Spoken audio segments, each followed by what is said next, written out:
nagaadhayi annagaa kootii galata waaqayyoo baga nagaa fayyaa taatanii isiniin jecha hordoftoota kiyyaa egaa har'asii wantoota hedduu nagaddisiise waan baay'ee nagaddisiise jechuudha.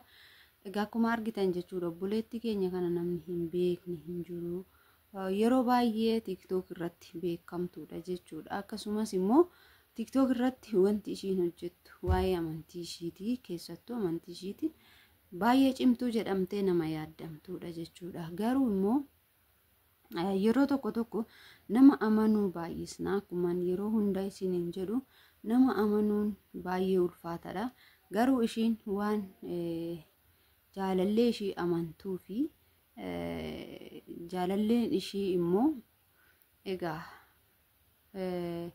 Rabbi haa beeku hundumaafuu kana jedhanii murteessu waan hin ulfaanne jechuudha. Duuti obboleettii keenya kanarra ga'ee akka hundumti keenya akka irraa barannu kan immoo akka irraa barattanii irraa of eegdan jechuudha. Maal isiniin jechuu barbaade ta'anii yeroo baay'ee jaalallee keessanaa ta'u abbaa manaa haa ta'uti. Abbaan manaa inuma naaf caala jedhanii yaaduun inuma jira. Garuu immoo guutummaatti nama amanuun akka hin barbaachisne obboleettii keenya kanarraa barachuutu nurra jiraata jechuudha. Obboleettiin keenya yeroo dheeraadhaaf biyya Arabaa keessatti kan jireenya ishii dabarsite kan waan hunda nan hojjetadha jettee nama karoora guddaa qabuu fi nama immoo hojjetatteetis karaa biyyaa galteedha jechuudha. Yeroo baay'ee hin buusii yeroo argitan TikTok irratti baay'ee jechuudha boo'uudhaan hin hojjetti jechuudha. TikTokii masmuurii garagaraatiin faarfannaa garagaraatiin jechuudha. Egaa haa ta'uti garuu immoo karaa biyyaa erga galteen booddee osoo maatii ishii bira hin ga'iini kun ishii mudachuu yookaan immoo lubbuun darbuun ishee baay'ee nama gaddisiisa. Maatiin ishii hawwiidhaan eegaa jiru. Nuu dhufti intalli keenya jedhanii ishii eegaa jiru. Garuu immoo egaa akka namoonni baay'een haasa'anitti harka jaalallee ishiitiin akka lubbuun ishii darbe yookaan immoo akka ajjeefamteedha jechuudha kan haasa'anii. San ta'ee kana isin jechuudha hundi keenya of eeggannoo guddaa gochuu qabna.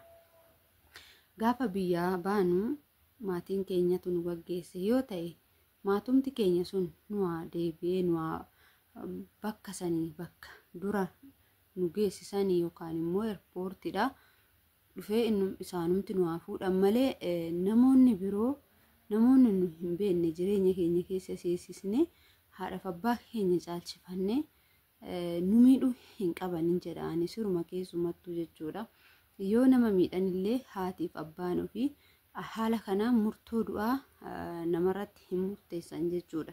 Tarii maallaqni baduu danda'a, maallaqa nyaachuu danda'u, maallaqni baduu dhumuu danda'a jechuudha. Maallaqni immoo nama hin caalu.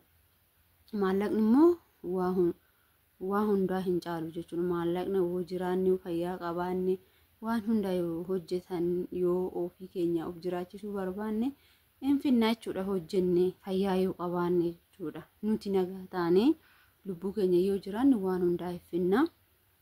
Obboleettiin keenyarra faayidaa egaa isin irra caalatti warroonni seera miidiyaa hordoftan hin beektu jedhee tanan yaada. Obboleettii keenya kanarra kan gahee isinirra hin gahina dhugaa dubbachuuf taanaan ani keessa kiyyatti baay'een gadde jechuudha. Baay'een gaddee meeqa keenyatu haadhaaf abbaa keenya amanaa meeqa keenyatu immoo haadhaaf abbaa keenya dhiisee urfatti akka obboleettii keenya kana nama ormaa amantee egaa haala kanaan rakkoo guddaan kan irra gahe jechuudha. Haa ta'uti garuu ani waan jedhan kana dhugaas ta'ee dhugaas haa ta'uu baatu of eeggannoo guddaa godhadhaa. Nama hin amanina. Namni kamiyyuu fira kiyya jettanitti dhiyaatina. Akkasumas immoo garaa laafuun gonkumaa nama hin barbaachisu jechuudha. Garaa laafanii yookaan immoo abbaa manaa naa ta'a gara fuulduraatti jedhanii namni amanan namni abdatan yookaan immootu namuma jaalatan namuma nammiidhu jedhanii yaadantu nama miidhaa waan ta'eef of gatuun baay'ee barbaachisaa miti isiniin jechuu barbaada. Ani garuu dhugaanatti fakkaachuu dide jechuudha. Waan dhugaanatti fakkaachuu dideedha. Maaliif jennaan dhugaa baay'een beeka baay'ee itti dhiyaadhetu ishiin dubbisu malee mucayyoo tanaa hundi keenya kanuma beeknu jechuu TikTok irratti. Haa ta'utii garuu immoo sanis ta'e kana kan itti xaarranne hojjetanne nyaachuu fi nuti kan biyya gallu malee osoo xaarii keenya dadhabbii keenya ijaa hin argin irraa boqachuu fi miti jechuudha. Isinii galee dadhabbii keenya ijaan arginii bakka gahuu barbaannu osoo hin gahin xaartee akkuma mana madaamii keessaa baate maatii ishee osoo hin argin maatiin ishiitu reeffa fudhachuun baay'ee ulfaataadha. Baay'ee nama gaddisiisa. Kanarraa of eeggadhaa. Yoo galtanii fi warroonni gaa'ila ijaarrattanii abbaan manaa keessan isin hin gaggeessin maatiin keessan warroonni isin gaggeessan maatii keessanitti osoo deebitanii maatiin keessan achii bakka isin jirtanii dhufee isin fudhatee galee gaariidha. Balaan tokkoyyuu isinirra hin ga'u.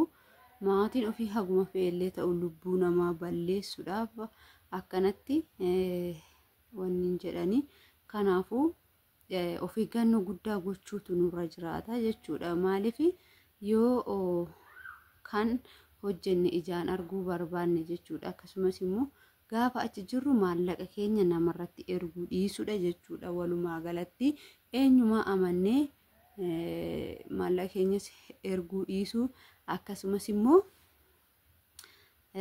jaalallee kiyya jedhanii nama jaalata san caalchifatanii haadhaaf abbaa ofiirra dabarsanii caalchifatanii booddee rakkoo kanarraan nama ga'a jechuudha. Egaa dhibamtee duutee wayiin duutee wannumti haatiif abbaan beekan osoo hin jiraatiin osoo haadhaaf abbaa ishii bira hin gahin gara biraatiin kara biraa deemtee achumaan hafuun ishii baay'ee ulfaataadha. Kanarraa of eeggadhaa isiniin jedha. Gaafii yoo qabaattan koomentii barreessaa. Akkasuma yaada qabdan hundumaa koomentiin kiyya sa'aatii 24 banaadha. Egaa barreessuu yaada keessan naaf qoodu akkasumas immoo waan gaafii isinti ta'e barreessuu hin dagatinaa isiniin jedha.